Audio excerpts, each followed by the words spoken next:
And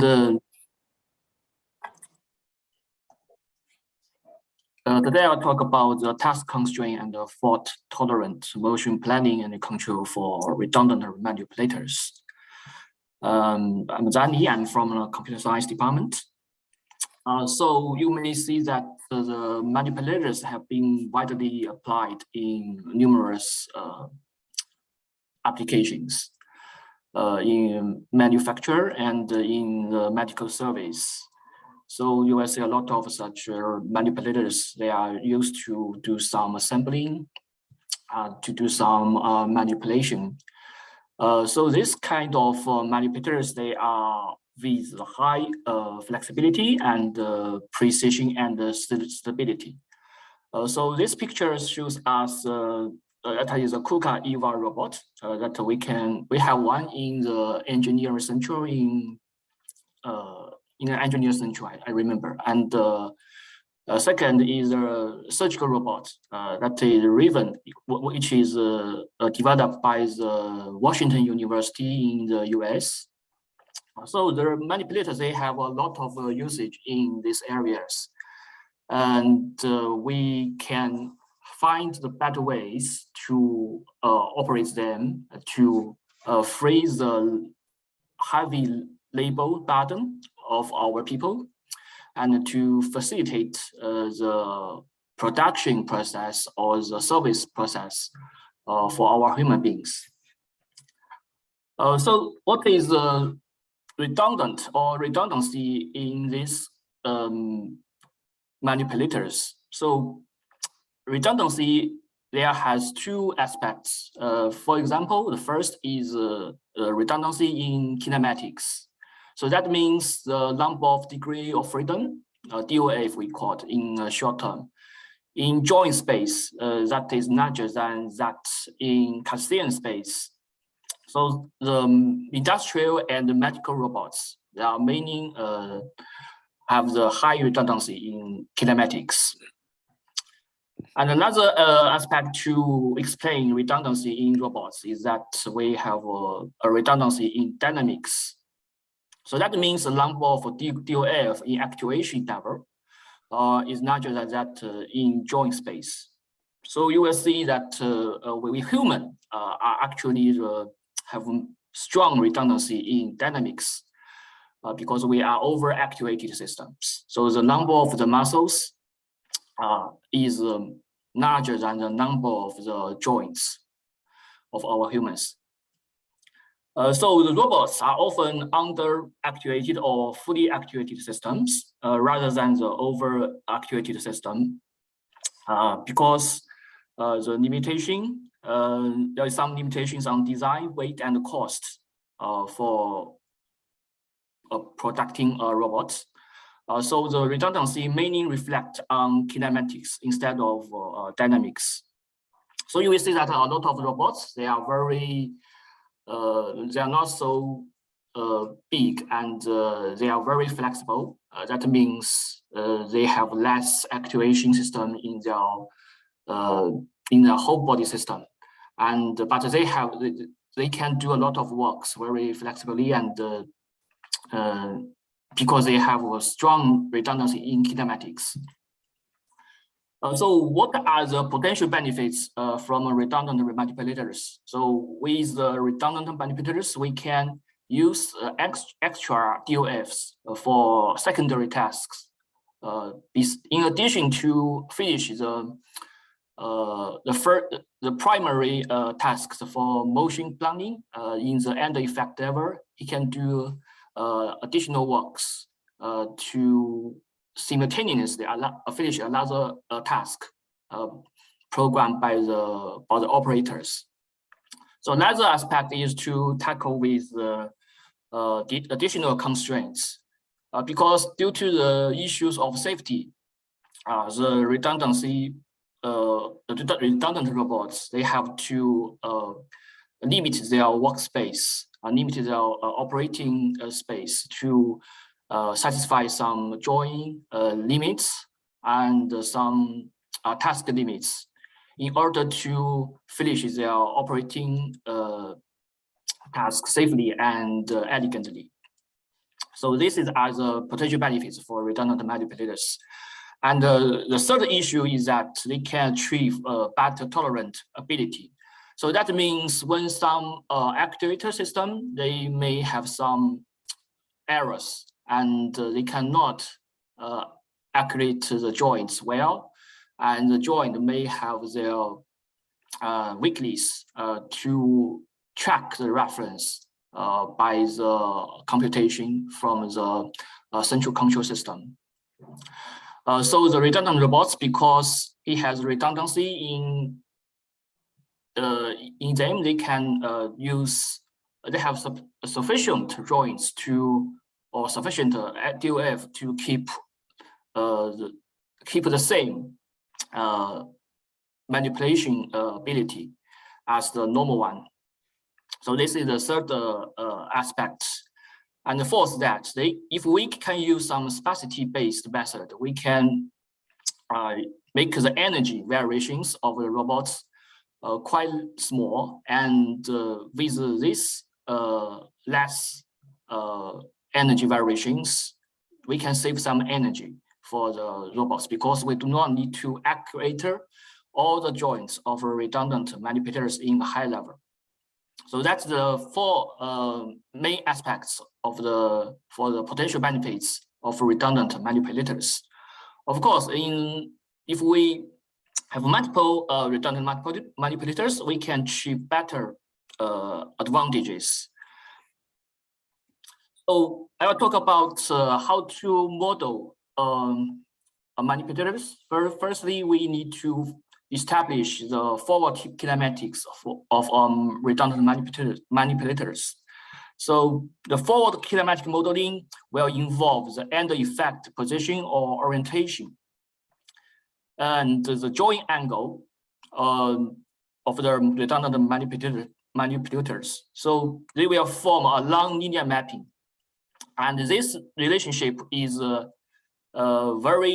highly nonlinear and coupled. So they will give us a set of coupled nonlinear equations.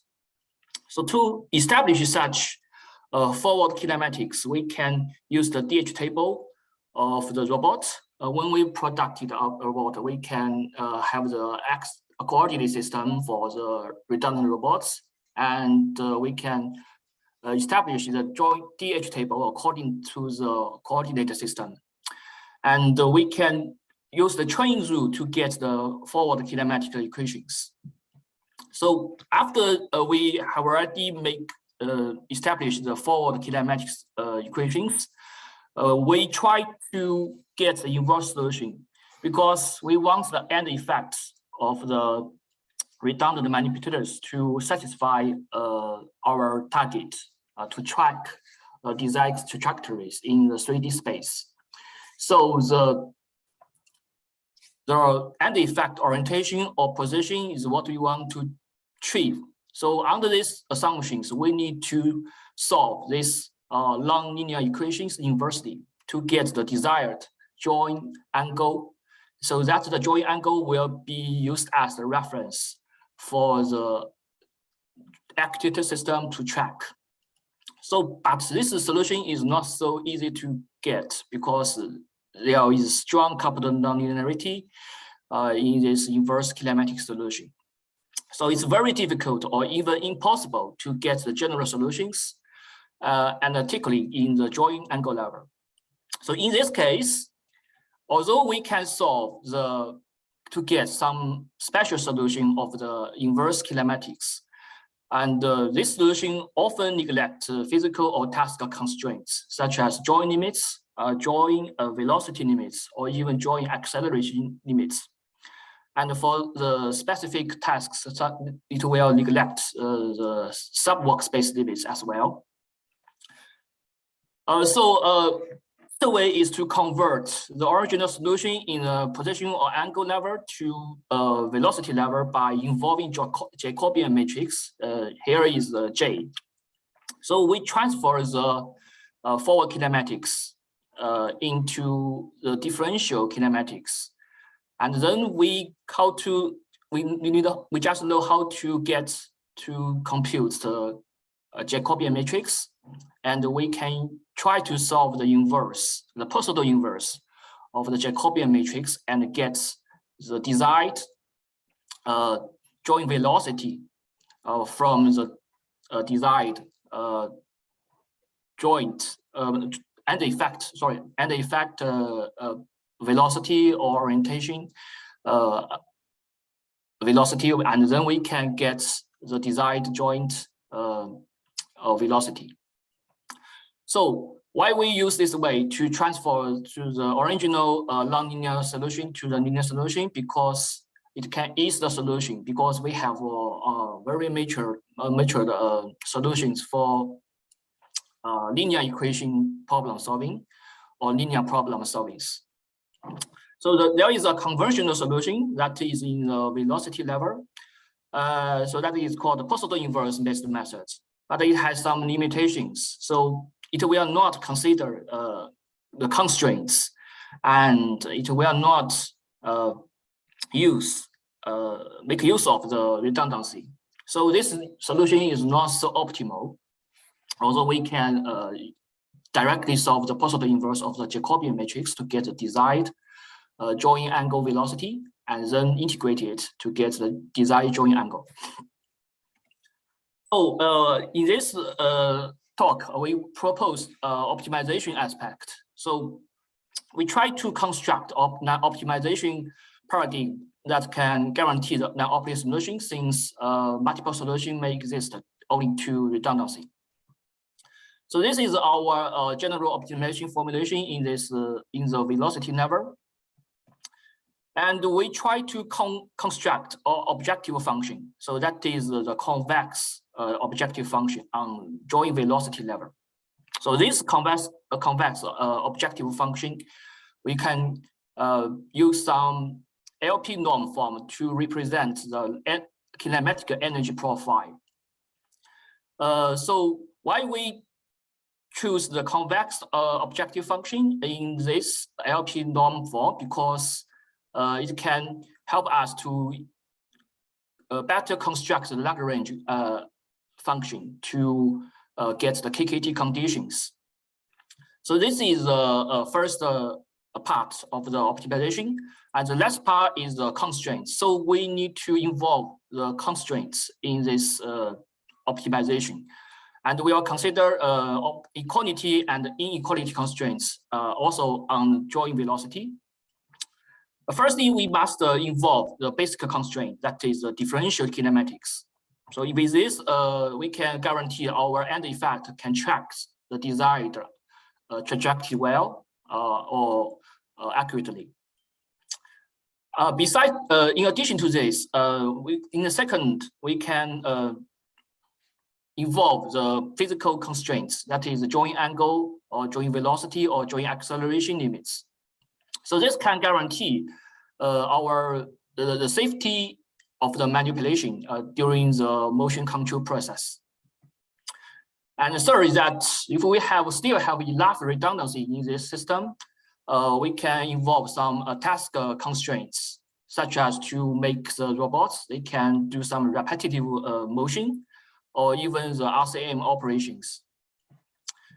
And fourth, besides to the basic, in addition to the basic operations, we can try to optimize some performance index, such as we can try to minimize the potential energy oscillations during the manipulations, and to increase the manipulability, and to make the robots, they can against the noise and uncertainty in the motion control process. So with this convex optimization with these constraints, we can facilitate to make our redundant manipulators work better than the previous methods. So how to solve this optimization problem? We can involve the dynamic solvers based on the primal neural network model. So in this model, we just involve two neural states. So the first Euler state is on the joint velocity, and the second Euler state is on the Lagrange multiplier. So we can use the piecewise linear projection, and with the defined Lagrange function, which is associated with optimization. So with these equations, we can prove that the neural state can finally converge to choose optimal solutions to satisfy the primary and the secondary motion planning and control tasks. Also, I will say something about this is application work. So there is a task constraint case that is RCM, that is remote center of motion. So this means that a remote static or fixed point near the workspace and no physical revolute join around the location.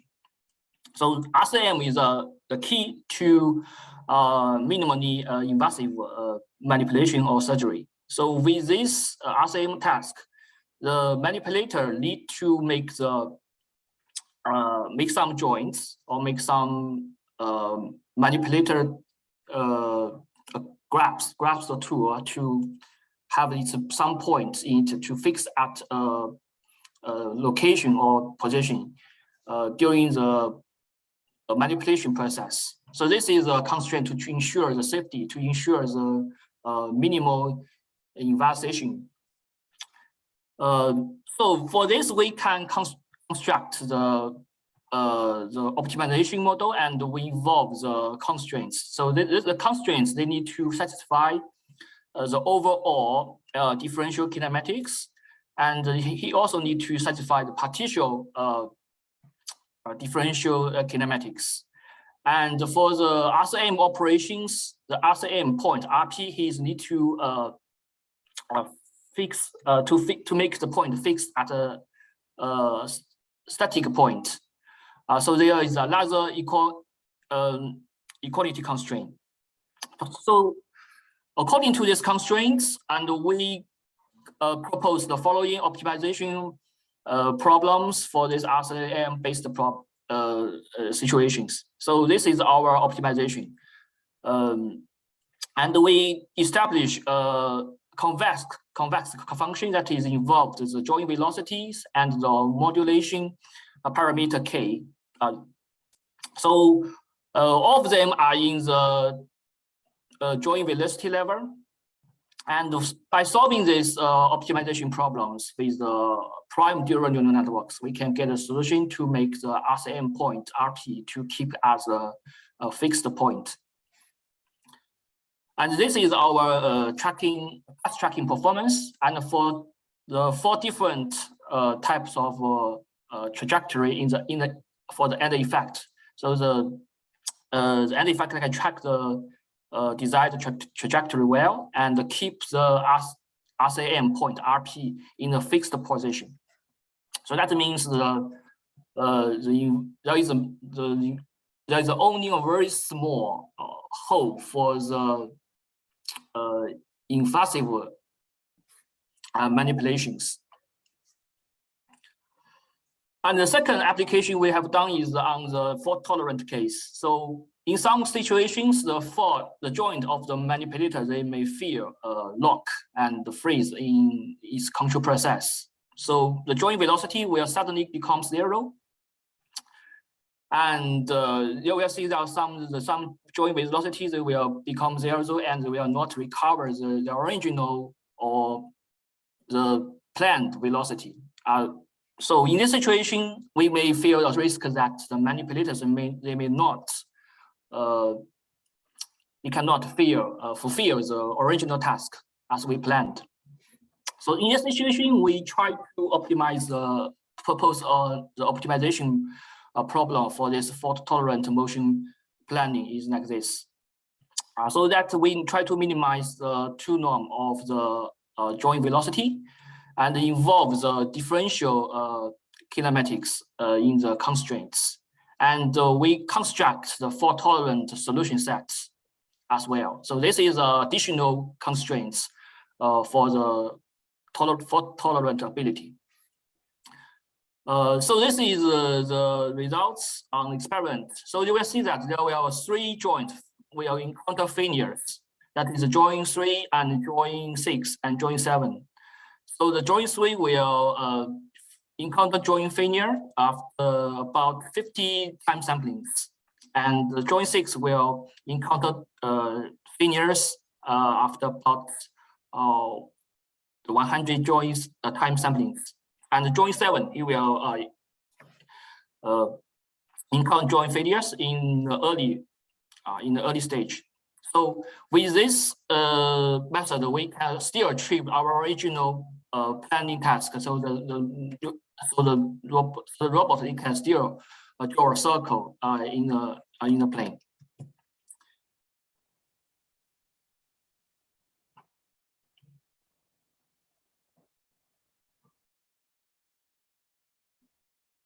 So you will see that the robot, although he encounters the failure cases, and he can still finish the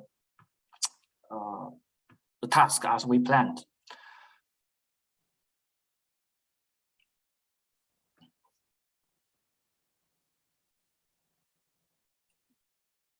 So this is summary. So we found that to establish the optimization in the join velocity level is efficient in dealing with additional requirements such as physical constraints and task constraints, or even some fault-tolerant requirements. So how this method can succeed, because it can involve the redundancy. So with the redundancy, we just to make the optimization solution, they have multiple solutions. So with the multiple solutions, we can find the best one. So the best one that is can satisfy all the constraints and to minimize all the objective function. So thank you. My talk is ended. If you have any questions, please feel free to ask me.